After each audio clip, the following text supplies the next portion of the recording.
नमस्कार, मैं हूं ज्योतिका। स्वागत है डी न्यूज़ के इस खास शो देश प्रदेश में, जहां हम लाए आपके लिए राजनीति, मनोरंजन, सांस्कृतिक और खेल जगत से जुड़ी उन खबरों को जिनका सरोकार है राज्यों से। पूरब से पश्चिम तक, उत्तर से दक्षिण तक, यानी अगले आधे घंटे में देश के हर कोने की खबर पहुंचाएंगे आप तक। लेकिन नजर डालते हैं सबसे पहले सुर्खियों पर। प्रधानमंत्री नरेंद्र मोदी ने की स्वास्थ्य सेवा कर्मियों के योगदान की सराहना। ट्वीट कर कहा, भारत के कोविड-19 से निपटने के प्रभावी प्रयासों की हो रही है प्रशंसा। कहा, इससे कोरोना वायरस से लड़ने में अग्रणी लोगों को बढ़ रहा है मनोबल।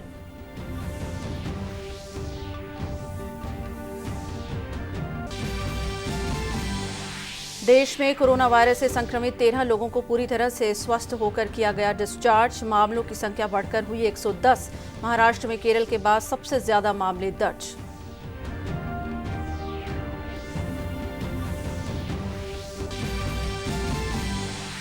शेयर बाजार कोरोना वायरस का असर, निफ्टी और सेंसेक्स में भारी गिरावट। यूएस फेडरल बैंक ने ब्याज दर घटाकर की शून्य के करीब।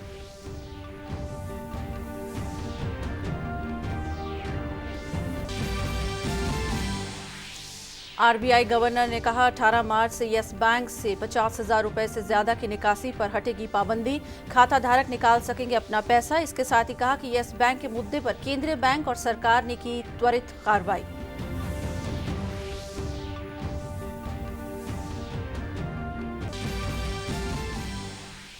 मध्य प्रदेश विधानसभा की कार्यवाही 26 मार्च तक स्थगित। भाजपा ने खटखटाया विधानसभा के स्थगन के खिलाफ उच्चतम न्यायालय का दरवाजा, तो साथ ही राज्यपाल के सामने कराई अपने विधायकों की परेड। राज्यपाल ने कहा, करेंगे नियम कानून के तहत उचित कार्रवाई।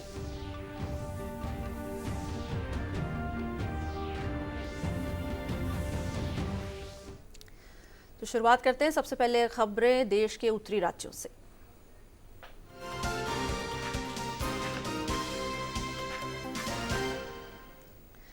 प्रधानमंत्री नरेंद्र मोदी ने स्वास्थ्य सेवा कर्मियों के योगदान की सराहना की और ट्वीट करते हुए कहा कि बहुत लोग कोविड-19 से भारत की लड़ाई के विभिन्न पहलुओं पर रोशनी डाल रहे हैं।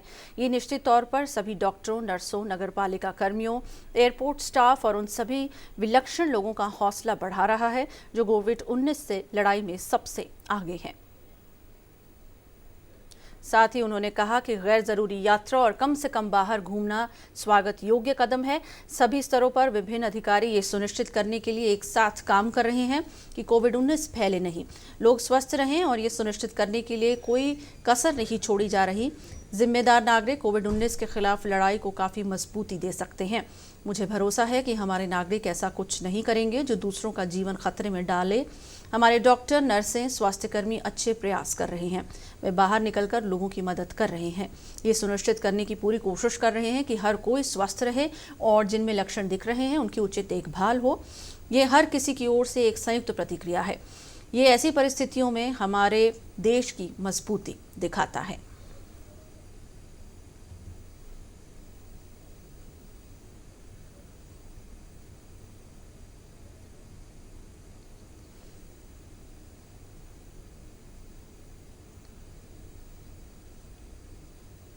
भारत सरकार कोविड-19 को लेकर पूरी तरह से सतर्क है। इसका ही नतीजा है कि भारत में 114 कोरोना संक्रमित लोगों में से 13 मरीजों के स्वास्थ्य में सुधार हुआ है और इलाज के बाद उन्हें अस्पताल से छुट्टी दे दी गई है।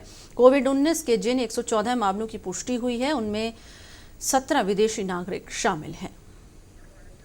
केंद्रीय स्वास्थ्य मंत्री डॉक्टर हर्षवर्धन ने अपने ट्विटर हैंडल पर कोरोना वायरस के बारे में एक जागरूकता संदेश पोस्ट किया है। उन्होंने संदेश में कहा कि पालतू जानवरों जैसे कुत्ते और बिल्लियां कोरोना वायरस फैलाते हैं। इसका कोई सबूत नहीं है, लेकिन अपने पालतू जानवरों के साथ खेलने के बाद अपने हाथों को साबुन और पानी से धोना अच्छी बात है। कोरोना वायरस से निपटने के लिए दिल्ली में क्या क्या कदम उठाए गए, इसके बारे में दिल्ली सीएम अरविंद केजरीवाल ने बताया। प्रेस वार्ता करके मुख्यमंत्री ने कहा कि राजधानी दिल्ली में अब किसी भी तरह के कार्यक्रम, प्रदर्शन में 50 से ज्यादा लोग एकत्रित नहीं हो पाएंगे। पहले ये संख्या 200 थी। फिलहाल शादी को इससे छूट है। इसके अलावा अब जिम, नाइट क्लब, स्पा को भी 31 मार्च तक बंद कर दिया गया है। अभी तक हम ऑलरेडी स्कूल्स, कॉलेजेस, आंगनवाड़ीज और स्विमिंग पूल्स को 31 मार्च तक बंद करने के ऑर्डर दे चुके हैं। आज ये निर्णय लिया गया कि जिम, नाइट क्लब्स, स्पाज इनको भी 31 मार्च तक बंद करने के ऑर्डर्स दिए जा रहे हैं।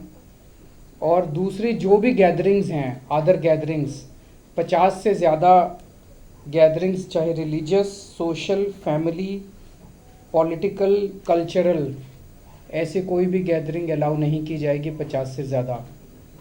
अभी इसमें शादी को एक्सक्लूड किया गया है, लेकिन हमारी अपील है सबसे कि अगर हो सके तो शादी की डेट्स को पोस्टपोन कर दें।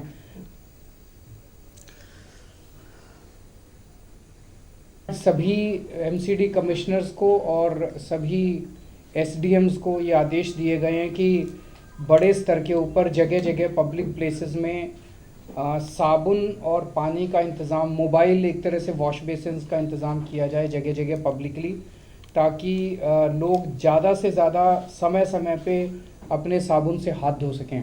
उसी तरह से हैंड सैनिटाइज़र्स, जहाँ जहाँ जैसे मान लीजिए किसी बिल्डिंग है, सिक्योरिटी गार्ड है, तो सिक्योरिटी गार्ड के ऊपर पास हैंड सैनिटाइज़र्स रख देंगे। इस तरह से जहाँ जहाँ ज़्यादा से ज़्यादा जगहों पे, पब्लिक प्लेसेस पे हैंड सैनिटाइज़र्स रखे जा सकते हैं, वहाँ पे हैंड सैनिटाइज़र्स रखे जाएंगे। पूरी दुनिया में खेल गतिविधियों पर बुरी तरह से असर डालने वाला कोरोना वायरस हर रोज किसी न किसी रूप में खेल को प्रभावित कर रहा है। हालांकि इन सबके बीच में कुछ जगहों पर कोरोना वायरस को दरकिनार कर कुछ स्पर्धाएं भी आयोजित की जा रही हैं। ब्राजील से आई फुटबॉल मैदान की ये तस्वीर सबका ध्यान अपनी ओर खींच रही है। ऐसा हो भी क्यों ना, क्योंकि एक तरफ जहां कोरोना वायरस के चलते दुनिया भर के इवेंट्स रद्द या स्थगित हो रहे हैं, वहीं दूसरी तरफ ब्राजीलियन क्लब ग्रेमियो के खिलाड़ियों को साई लुइस के खिलाफ घरेलू टूर्नामेंट का मैच खेलने के लिए उतरना पड़ा, जिसके चलते विरोध स्वरूप ब्राजील के इस क्लब के खिलाड़ियों ने मैदान पर मास्क के साथ खुद को उतारा। बड़ी बात यह रही कि खिलाड़ियों के साथ ही टीम के मैनेजर रेनाटो पोर्टालुपी भी मास्क पहने हुए दिखाई दिए। चैंपियंस लीग, ईपीएल, आईपीएल और दुनिया भर के तमाम खेलों पर भले ही कोरोना की मार देखने को मिली हो, लेकिन इस सब के बीच में ब्रिटेन में बाथ मैराथन का आयोजन किया गया, जिसमें करीब 6200 धावकों ने हिस्सा लिया। हालांकि इस मैराथन में पूर्व की तुलना में कम प्रतिभागी थे, लेकिन मौजूदा हालात को देखते हुए मैराथन का होना ही सबसे बड़ा सवाल था। वैसे इस संबंध में आयोजकों का कहना था कि उन्हें मैराथन न कराने का किसी तरह का कोई दिशा निर्देश प्राप्त नहीं हुआ था। मैक्सिको की टॉप टियर फुटबॉल लीग ने साफ कर दिया है कि वो कोरोना के चलते लीग के मैचों को स्थगित नहीं करेगा। लीग के मुताबिक सभी मैच बिना दर्शकों के आयोजित किए जाएंगे। गौरतलब है कि मैक्सिको की टॉप बेसबॉल लीग को 11 मई तक के लिए स्थगित कर दिया गया है। मैक्सिको में कोरोना वायरस से संक्रमित लोगों की संख्या तो बढ़ी है, लेकिन इससे मृत्यु होने की बात अभी तक देश में सामने नहीं आई है। इंग्लिश प्रीमियर लीग के मैच भले ही कोरोना वायरस के प्रभाव के चलते स्थगित हो गए हों, लेकिन इंग्लैंड में लोअर लीग के फैंस अभी भी फुटबॉल मैच का पूरा आनंद ले रहे हैं। दक्षिण लंदन में इस कड़ी में एक मुकाबला डलविच हैमलेट और हेमिल्स हेम्स्टीड के बीच आयोजित किया गया, जहां डलविच की टीम ने मुकाबले को 2-1 से जीतने में सफलता हासिल की। मैच के दौरान बड़ी संख्या में दर्शक भी इस मुकाबले का रोमांच देखने जुटे।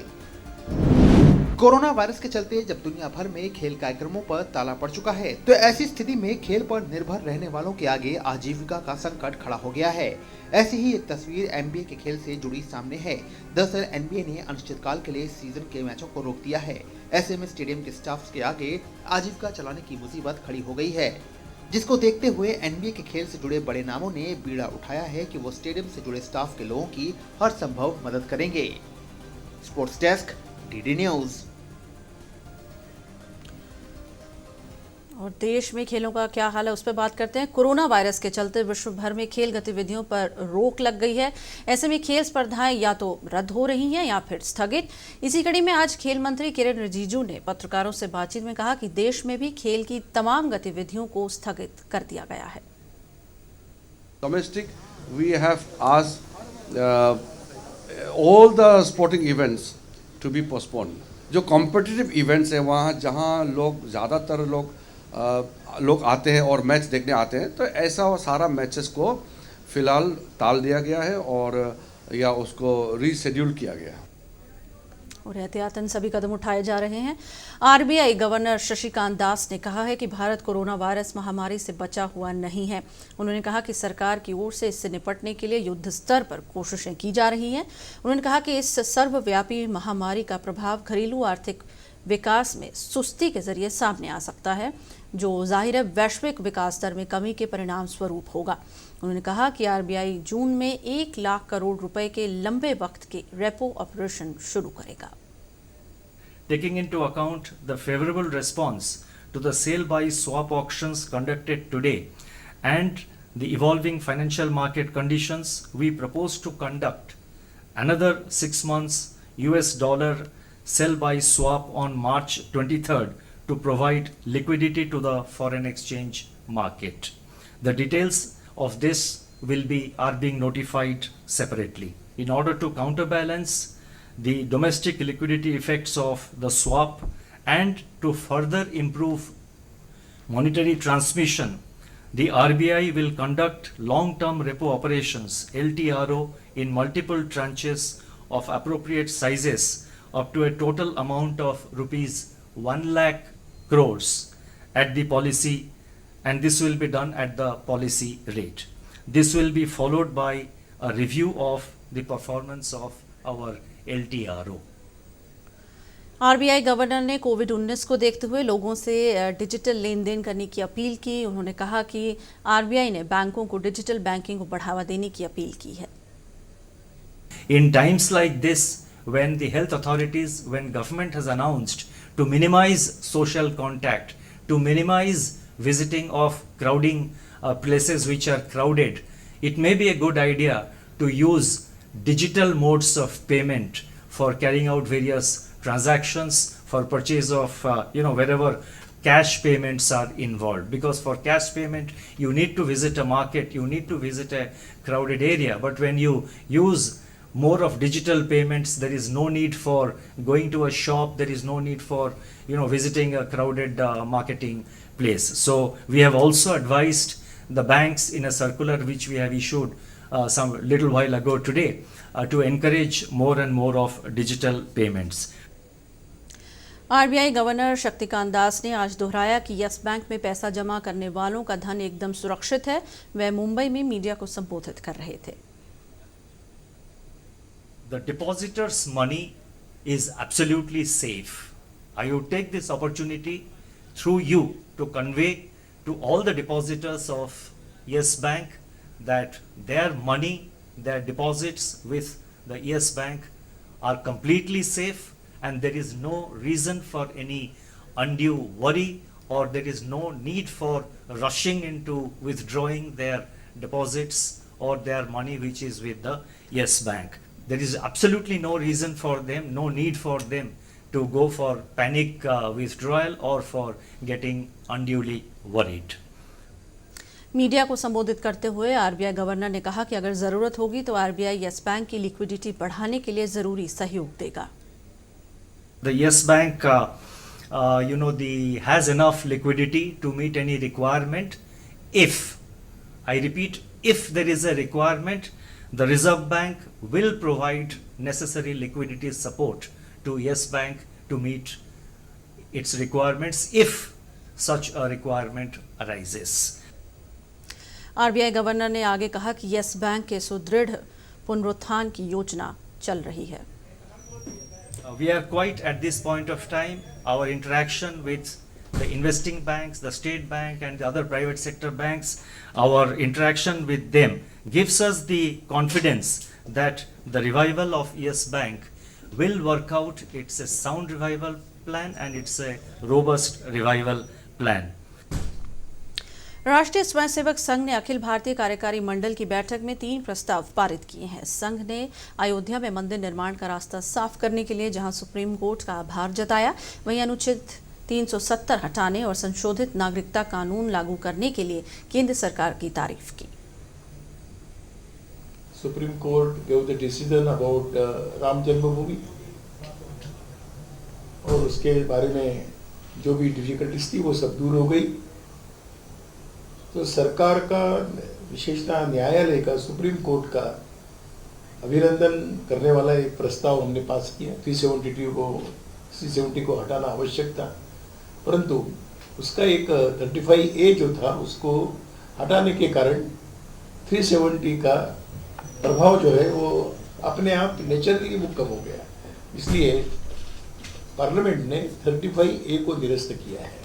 इसलिए सरकार का हमने अभिनंदन किया। और तीसरा रिजोल्यूशन अभी CAA को लेकर जो है, बहुत बार इस संदर्भ में पार्लियामेंट में डिस्कशन हुआ है। कई प्रकार के सजेशन इसके पूर्व भी आए परंतु किसी न किसी कारण से ये सिटीजन अमेंडमेंट एक्ट बन नहीं पाया। उसमें अमेंडमेंट्स करने की आवश्यकता थी ताकि जो बाहर से विदेशी नागरिक भारत में आए स्पष्टता हो कौन विदेशी है। तो देश प्रदेश में आज बस इतना ही। इजाजत दीजिए। नमस्कार।